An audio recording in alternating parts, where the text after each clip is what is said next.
I would like to introduce the members of D Bhuyaa Saaj to you, and I'd like to also introduce the musical instruments.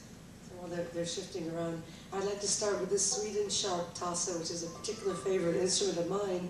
This is a kettle drum of Muslim derivation. It's beaten with 2 sticks. This instrument is played with great distinction at the Hindu weddings in Trinidad, and is also played at the annual Jose Festival, which is a Muslim festival of Trinidad. On tassa, we have Jodeo Dibaram.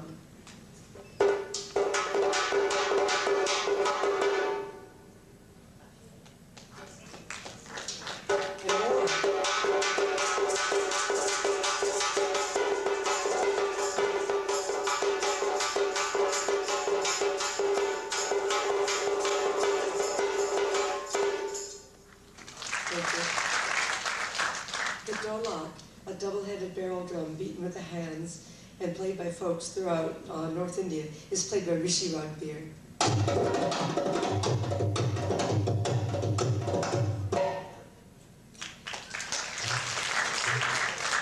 The traditional harmonium is played by our vocal artist, Rakesh Yankaran.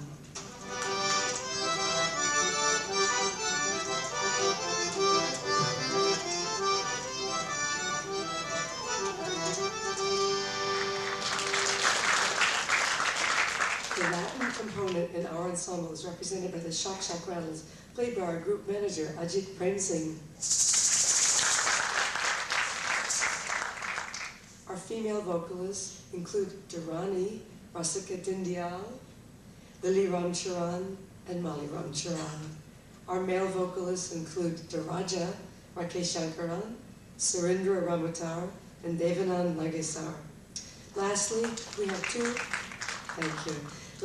have two special instruments from Trinidad. I'd like to just tell you a little bit about them. The steel pan is a novel instrument that was invented on the island during the years following World War II. Ingenious Creole musicians took the 40-gallon oil drums abandoned by the US Army and hammered sections of the heads so as to produce tuned pitches in sections of the heads which could be struck with a beater.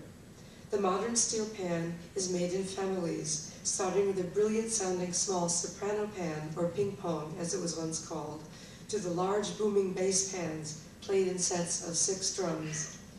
Intermediate sizes include the cello pan, the tenor pan, double tenors, double seconds, and guitar pans. On tenor steel pan, we have our artist Surindra Ramatar.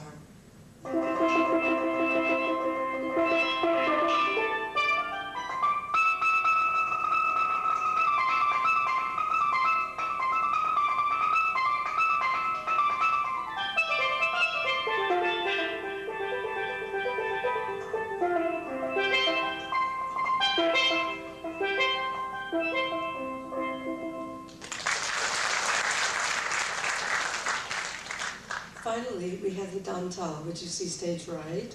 This is a simple rustic instrument consisting of an iron rod struck with a horseshoe-shaped beater. The dantal is very special indeed and illustrates the anthropological theory of marginal survival, whereby old traditions are preserved by isolated immigrant communities. This somewhat primitive instrument plays a central role in chutney. The dantal is very common in Trinidad, and it's also common, and this is extremely important, in the Fiji Islands, where indentured Bhojpuri laborers were also sent around the same time as they were sent to Trinidad. So when we have an instrument that essentially has disappeared from India, but is present in 2 countries of the diaspora, it gives us pause to think that certainly this instrument must have originally come from India. The dantal has essentially disappeared from eastern UP, where it was once used to accompany men's biraha song stories. Although biraha singers in eastern India recall such an instrument being played in olden times, they now use iron clappers called kartal because they want to stand up and play and act out their story songs.